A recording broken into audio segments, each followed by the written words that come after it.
अस्सलामुअलैकुम फ्रेंड्स, कैसे हैं आप सब लोग। Welcome back to my channel and I am Madiha Danish. तो जनाब यहाँ पे संडे की जो है वो मॉर्निंग हो चुकी थी और यहाँ पे मैं अपना फेवरेट काम कर रही थी। चाय बनाने के बाद, पीने के बाद और नाश्ता करने के बाद मैंने कुछ वेजिटेबल्स ऑर्डर की थी और वो रिसीव हो गई थी। तो मैं वो देख रही थी। ये ना एक हफ़्ते की भी मेडिसिन नहीं है, लेकिन सॉरी मेडिसिन मेडिसिन नहीं, वेजिटेबल्स। एक्चुअली ना मेडिसिन के साथ बहुत गहरा ताल्लुक़ है, तो इसलिए तो ये एक हफ़्ते की भी वेजिटेबल्स नहीं है, लेकिन ये इतनी एक्सपेंसिव थी, इतनी एक्सपेंसिव कि एक महीने की इसमें आ जाती होती थी पहले, लेकिन अब सिर्फ एक हफ़्ते की उतने पैसों में आती हैं। तो मैं ये सोच रही थी कि जो इंसान इतना अफोर्ड नहीं कर सकता, थोड़ा मतलब कि जिसकी इतनी इनकम नहीं है, तो वो आजकल कैसे मतलब कि सर्वाइव कर रहे होंगे लोग, क्योंकि बहुत ज़्यादा महंगाई हो गई है। और यहाँ पे मैं सब्ज़ियों को संभाल रही थी और साथ साथ सोच रही थी कि मैं आज क्या बनाऊँ। फिर मैंने सोचा कि आज ना मैं मैक्रोनी बना लेती हूँ और साथ में पुलाव बना लेती हूँ। तो यहाँ मैं दो चीज़ों के लिए प्याज को काट रही थी, एक पुलाव के लिए और एक मैक्रोनी के लिए। और बस मैंने यहाँ पे ऑयल में ना चिकन को थोड़ा सौते कर लिया था, थोड़ा भून लिया था, थोड़ी सी गार्लिक पेस्ट डाली थी। इससे क्या होता है कि इसकी स्मेल ना अच्छी तरह ख़त्म हो जाती है। और फिर थोड़ा सा पानी डाल के इसको पकने के लिए रख दिया था। दूसरी तरफ मैंने प्याज को थोड़ा गोल्डन ब्राउन कर लिया था पुलाव के लिए। और बस मैं यहाँ पे सोच रही थी कि इंसान की वैल्यू आजकल जो है वो सिर्फ पैसे से है। लोग ना हाल भी उनका ही पूछते हैं, उनकी तबीयत पूछते हैं, उनका ही हाल अहवाल करते हैं जिनका हाल पहले से ही अच्छा होता है। आप समझ रहे हैं ना मेरी बात। ये नहीं कि लोग उनके बारे में ही पूछते हैं जिनका हाल पहले से ही अच्छा होता है, जो पहले ही खुशहाल होते हैं। दूसरों को कोई भी नहीं पूछता। तो आजकल का जो दौर है ना वो ऐसा ही जा रहा है। और यहाँ मैं जो है ना खीरे को लिटा के काट रही थी। ऐसे मुझे बड़ा मज़ा आता है खीरे को ना, तो दरमियान से काट के उसके बाद दोनों साइड्स को लिटा के, तो फिर ऐसे ऐसे ऐसे ऐसे करने का बड़ा मज़ा आता है। अच्छा, तो यहाँ सैलेड के लिए मैंने खीरे को काट लिया था, कैप्सिकम कैरेट मैंने मैक्रोनी के लिए काट ली थी और इकट्ठा मैंने काट के सब कुछ रख लिया था। फिर ना बनाना आसान होता है। अच्छा, मेरी ना एक आदत है कि जब भी मैं खाना बनाती हूँ ना, तो मैं ना तीसरा कलमा पढ़ती हूँ हमेशा। तो जब तक खाना बनाती रहती हूँ तीसरा कलमा पढ़ती रहती हूँ, या फिर अगर ये ना हो तो बिस्मिल्लाहिर्रहमानिर्रहीम पढ़ती रहती हूँ। इन दोनों में से एक चीज़। और ना खाना बनाते वक्त अगर आप या वो दूधू का विर्द करो ना, तो खाना खाने वालों के दिलों में आपकी इतनी मोहब्बत पैदा हो जाती है। एक तो खाना भी इतना अच्छा बनता है और दूसरा ना बहुत ज़्यादा मोहब्बत पैदा होती है, बरकत भी पैदा होती है। ये तो मैंने आजमाया हुआ है। जब भी मैं पढ़ती हूँ, जब भी मेहमान आते हैं या घर वालों के लिए भी मैं खाना बनाऊँ ना, तो मैं ये काम ज़रूर करती हूँ। तो आप भी ये किया करें, ये बड़ा अच्छा काम है और इससे खाने में भी बरकत पैदा होती है। यहाँ पे ना मसाला तैयार हो गया था मैक्रोनी का, और इसमें मैंने डाल दिया था चिकन को क्रश करके। और उसके बाद जो है मैंने इसमें बाकी सारी वेजिटेबल्स भी ऐड की थी, कैरेट और कैप्सिकम। तो बस खाना जो था ऑलमोस्ट रेडी हो गया था। मुझे ना एक वाक़या यहाँ पे याद आ गया कि एक आदमी ना मस्जिद के बाहर बैठा हुआ भीख मांग रहा था। तो जितने भी नमाजी निकल रहे थे मस्जिद से बाहर, तो वो सब उसको कुछ ना कुछ कह के जा रहे थे, जिस बात पे वो शर्मिंदा हो रहा था बार बार। तो वो तंग आके वहाँ से उठ गया और वो जाके एक मैखाने के बाहर बैठ गया। और मैखाने में से जितने भी लोग निकलते थे, वो वहाँ पे उसको कुछ ना कुछ पैसे या कुछ भी दे के जाते थे और कह के जाते थे कि हम तो इतने गुनहगार हैं, तो तुम नेक लगते हो, तुम हमारे लिए दुआ करना, हमारे गुनाह माफ़ कर दे अल्लाह। तो मैं यहाँ सोच रही थी कि वो गुनाह जिसको इंसान करके शर्मिंदा हो जाए, वो उससे बेहतर है उस नेकी से जिसके करने के बाद इंसान थोड़ा तकब्बुर में आ जाए। तो यहाँ बस थोड़ा सा मैं काम कर रही थी। विंटर क्योंकि आ गया है, तो कपड़े वगैरह निकाल रहे थे विंटर के। और ये कुछ स्टॉलर थे, इनको मैं हैंग कर रही थी। और ये मुझे बड़ा प्यारा लग रहा था। ब्लैक एंड वाइट मेरी कबर्ड में, मेरे वार्डरोब में ज़्यादातर आपको ब्लैक एंड वाइट नज़र आएंगे। तो यहाँ पे जगह बिल्कुल नहीं थी और मैं इसको एडजस्ट करवा रही थी थोड़ा सा। और काफ़ी हद तक मैंने कर लिए थी शिफ्टिंग ऊपर नीचे की कपड़ों की, लेकिन अभी भी काफ़ी जो है वो बिखरे हुए थे। ये सारा सामान देने वाला था, जो कि मोहम्मद को कपड़े सारे जो हैं वो छोटे हो गए हैं। ये भी सारे देने ही वाले थे। नहीं, ये वाली शर्ट नहीं।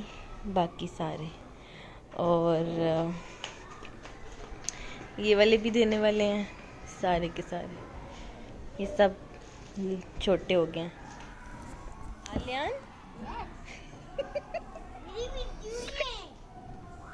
कॉल करवाऊँ घर?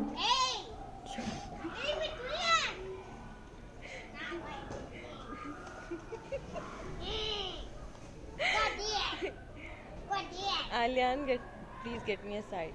No. Please.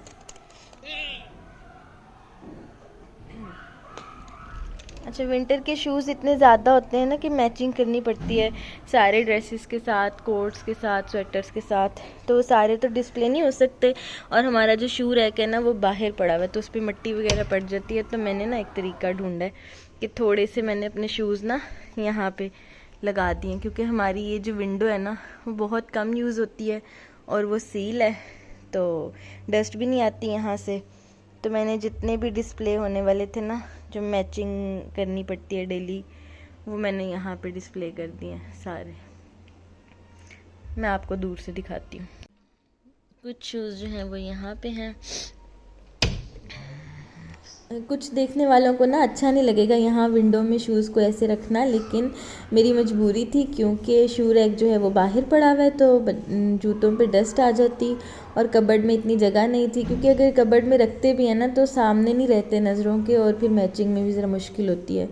और यहाँ पे ये था कि छुप भी जाएंगे, और इंसान पूरा ड्रेसअप होके विंटर में कमरे से बाहर निकलता है तो फिर ज़रा इजी हो जाता है ऐसे, और वैसे भी आगे कर्टन आ जाता है और जूते पीछे आ जाते हैं, छुप जाता है। बस यहाँ पे फिर संडे की नाइट थी और थोड़ा सा हम ऐसे ही लॉन्ग ड्राइव पे चले गए थे।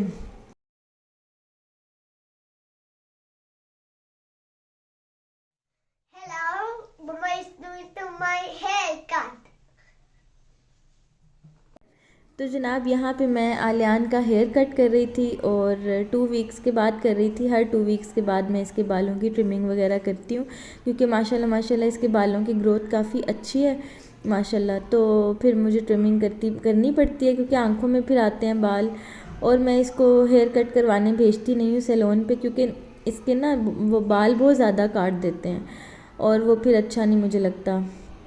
तो इसलिए मैं इसकी शुरू से ही कटिंग खुद ही करती हूँ, सारी ट्रिमिंग भी करती हूँ।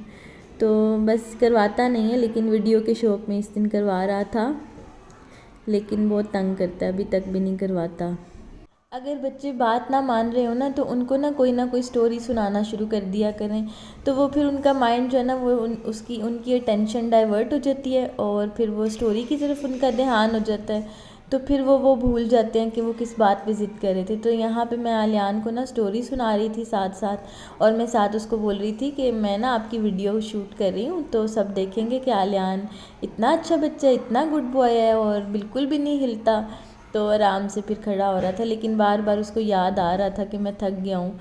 और बस ऐसे ही बच्चों को किसी ना किसी तरह टैकल करना पड़ता है, वरना तो ये हाथ में नहीं आते काबू में नहीं आते। और आप बताएं, आप लोग अपने बच्चों की कटिंग कैसे करते हैं? और यहाँ ना मैंने आपसे एक और बात शेयर करनी थी कि इंसान जब किसी को तोहफ़ा देता है ना, तो सबसे ज़्यादा मुनफरिद और सबसे ज़्यादा कीमती तोहफ़ा जो वो दे सकता है ना, वो एक तो वक्त होता है और दूसरा इज़्ज़त होती है। इज़्ज़त जो है ना वो इतनी कीमती चीज़ होती है कि हर किसी के बस की बात नहीं होती वो देना। तो हमें ना बच्चों को भी इज़्ज़त देनी चाहिए, ताकि वो उनसे इज़्ज़त से बात करनी चाहिए आप करके, ताकि वो भी हमें बड़े होकर इज़्ज़त देना सीखें, उनको पता चले कि बड़ों की रिस्पेक्ट कैसे करते हैं। जो लोग बच्चों से तुम करके बात करते हैं ना, ऐसे नहीं करना चाहिए, बच्चों को हमेशा आप कह के मुहातिब करना चाहिए। और यहाँ पे मैं एक ट्रिक आजमा रही थी, आलियान के ना फेस के ऊपर मैंने पॉलीथीन बैग पिन्स के साथ ना, हेयर पिन्स के साथ लगा दिया था, ताकि बाल जो है ना उसकी फेस पे ना आए, क्योंकि वो बहुत तंग करता है जब उसकी आंखों में बाल गिरते हैं और फिर वो होंठों पे जाते हैं, तो फिर उसको मसला होता है और फिर वो जो है ना कटिंग सही से नहीं करवाता। लेकिन ये बड़ी कामयाब ट्रिक रही थी, इससे मुझे इसने बहुत आराम से कटिंग करवा ली थी, ज़रा भी तंग नहीं किया था, और बाल भी बड़े अच्छे से कट गए थे। और फिर बस मैंने मशीन से थोड़े थोड़े से इसके नीचे से ट्रिमिंग कर दी थी, स्ट्रेट कर दिए थे जहाँ कहीं रह गई थी। तो बस मैं यही कर रही थी, और संडे का दिन ऐसे ही ख़त्म हो गया था कामों में, खाना बनाना, कटिंग करना, और थोड़ी सी सैर करना और इस तरह से बीच में नमाज़ें पढ़ना। दिन तो वैसे ही आजकल छोटे होते हैं। पले पले पले पले। Hello everyone. Hello. If you talking to everyone, subscribe my channel.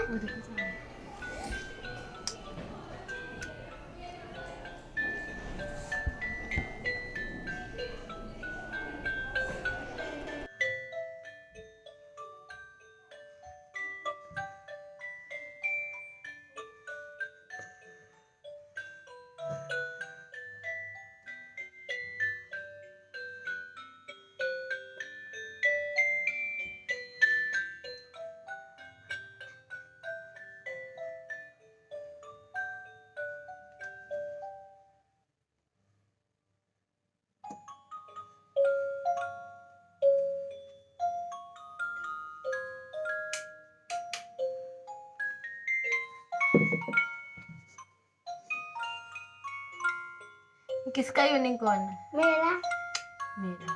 मेरा मेरा मेरा प्लीज मेरा प्लीज मेरा। प्लीज मेरा प्लीज मेरा। प्लीज मेरा subscribe everyone. Bye bye.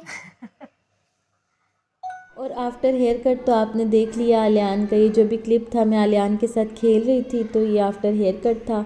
बाकी ये दिन का आखिरी काम था जो करने के बाद फिर हम सो गए थे। और thank you so much for watching. अगर आपने अभी तक मेरा चैनल सब्सक्राइब नहीं किया तो प्लीज़ सब्सक्राइब कर दें और मिलते हैं नेक्स्ट वीडियो में इंशाअल्लाह ताला किसी बहुत अच्छे टॉपिक के साथ या न्यू व्लॉग के साथ। तो अपना बहुत सारा ख्याल रखिएगा। Thank you so much. अल्लाह हाफिज़।